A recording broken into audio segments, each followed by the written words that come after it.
Red Film Radio. I'm Matt Micucci from Venezia 74, and I'm very pleased to be joined by director S. Craig Zahler and actors Vince Vaughn and Jennifer Carpenter. Thank you very much for joining us. Thank you for having us. Thank you. So I know we got How do you want microphone for. We'll see. I can just keep it oscillating. I'll try and give you hints for my questions. Okay. Actually, the first one is for the director himself, because you're here presenting a film called BRAWL in Cell Block 99. We're Indeed. done with this, and so I'd just like for you to tell our listeners a little bit about the movie. Just introduce it and tell us as much as you'd like about it. So it's a story of a guy named Bradley Thomas who works for a repair garage. And in the opening scene, you see him lose his job, and then he goes home and discovers his wife, Lauren Thomas, played by Jennifer Carpenter, home at a time when she shouldn't be, and he grows suspicious and learns that there has been an affair, and Bradley Thomas has a lot of violence in him and deals with the situation in an atypical way. And sort of after this, they bring the relationship back together, and Bradley, who's a religious man and has a conscience, kind of pushes all that down to win himself a better life, and he becomes a drug courier.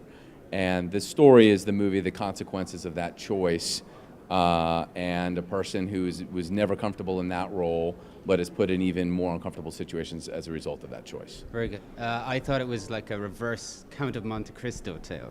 That was very interesting. And we're going to talk a little bit more about some of those aspects. But Vince, I wanted to ask you, you kick some serious ass in this film, and you also visit your dark side in this movie. Is that fun to do, to get to play a character like that? This character was a lot of fun for those reasons. The physicality was challenging. Yeah. But, kind of exciting and fun when you have something like that in front of you. It gives you an excuse to kind of prepare for it, so that's exciting. And then the character work, it's really just really well-crafted, well-written material. So it's nice, to connect to somebody at those points in their life where they're facing extreme decisions. Yeah. I really like the relationship stuff. There's a kindness there between the two of them. Even with the infidelity, not to give away too much, but kind of won me over, the choice that the character makes to kind of come closer after talking. Yeah, that's what I noticed about this film. There's a lot of realism that it comes out of. So you used that, you connected with that as well. Yeah, I thought it to be, for lack of a better word, just very mature. It was kind of a wiser, older choice in some ways of where they were. Not the drug courier stuff, obviously, but the relationship stuff was. So that was cool. I enjoyed that. Absolutely. Well, Jennifer, what about you? How did you connect with the character? How could you relate to your character? Connect with the character.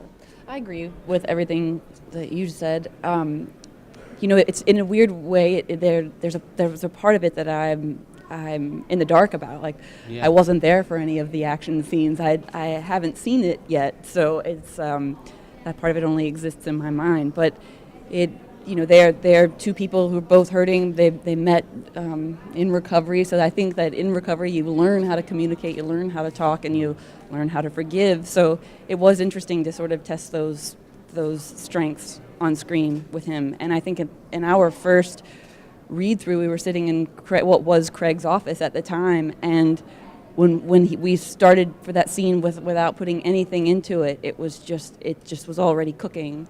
And I think that's when the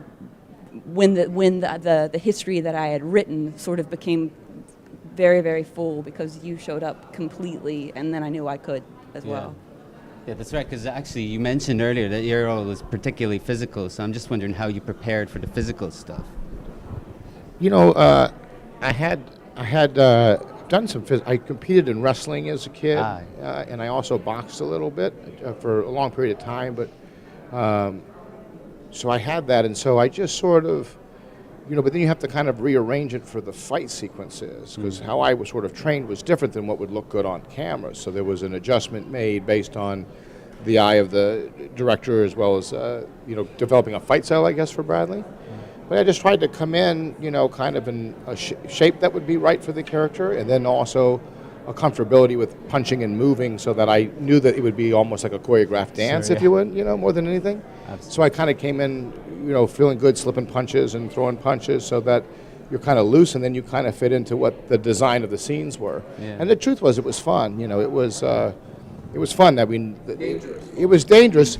I mean, what was interesting was, you would have a long day to shoot, and we had to get it in one. Yeah. Like, there wasn't going to be a lot of coverage.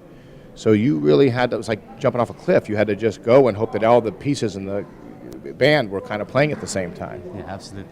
Yeah, absolutely. I absolutely agree. You mentioned choreographed dance. The best fight sequences feel like that. They have that kind of grace, but look very confident on screen. I wanted to ask the director a question now. One of the reasons why I mentioned, and thank you very much for the microphone thing, is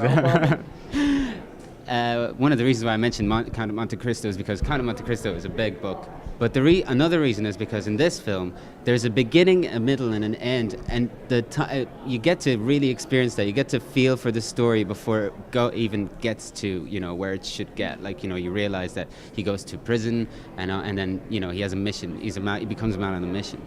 Is it rare to get to do that for this type of film, and do you appreciate getting the chance to do It's that? interesting. I think this is the reason that people talk about Bone Tomahawk in terms of it being a genre hybrid, and we'll talk about this movie in the same way as a genre hybrid. And I don't see them as either, but I know why people would describe both of them as that.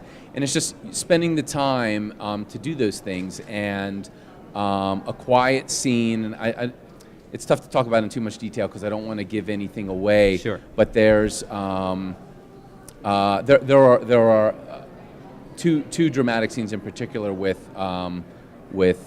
Jennifer and Vince, where where I just look at them, I'm like, oh, this is why I should make movies as opposed to just write books and make metal albums and do all that sort of stuff, because it was everything I wrote, but then all of the moments in between in an amount of nuance that even a very deft writer couldn't quite capture, and so much subtlety and just like the most minute facial expressions that come with stuff layered in. And so I care about that stuff as much as I care about snapping limbs or doing something like that, and I spend an equal amount of time trying to get both of these things right. And I think, it's one of the things, and I've heard it with Bone Tomahawk, and I'm sure I'll hear it with this, and I don't take offense. Everybody enjoys pieces in their own way, where it's like a slow burn or build up for this payoff. But to me, there's payoff right away when you're in the first drama scenes, and the first few scenes with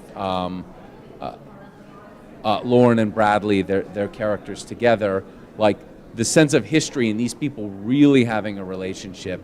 And to me, that's something like, I see it in a good Cassavetes movie, and I see it, but I'm not seeing it in even just straight dramas, like believing that these people have the history, and they spend a lot of time together and happen to connect really well, as peers and as individuals. But that's just on screen, and to me, those little moments are just as important as like how to cut a guy in half. Well, so in other words, though, you do believe that there are things that can only be done with cinema, with the moving image, that you can't do in writing. And for sure, and there are strengths to all this. I mean, writing is a tool to build the world in the mind of the reader, and the only reason I would deal with all of the horrors of film production, which Vince and I have suffered through a lot and are currently suffering through, as we're still in the middle of our new movie. And which includes Jennifer as well. There you go. It's is because that stuff that you can capture. And again, unless every line of dialogue was followed by a paragraph of description, and my books are pretty descriptive, you couldn't convey all of the stuff that you have in the drama scenes between them. And that's why you do this, and why when you find performers like this, why they're both in my third movie, and we're already talking about the roles that they have in my fourth one. Can you tell us a little bit about it? The third movie? Yeah, I'm kind of curious. The third movie has the basic setup is two cops are who are a little bit behind the times. Let's say are rough with a suspect, and it's caught on video, and that video becomes a thing in the news, and they are suspended and need to figure out how they can take care of their families. Very good. So I guess, yeah, that's all the time that we have. But it was a great pleasure. Absolutely great pleasure. Great Thanks. movie. And I wish you all the best. Thank you very much. And this is Fred Film Radio. Yeah, this is Fred Film Radio, the Festival Insider.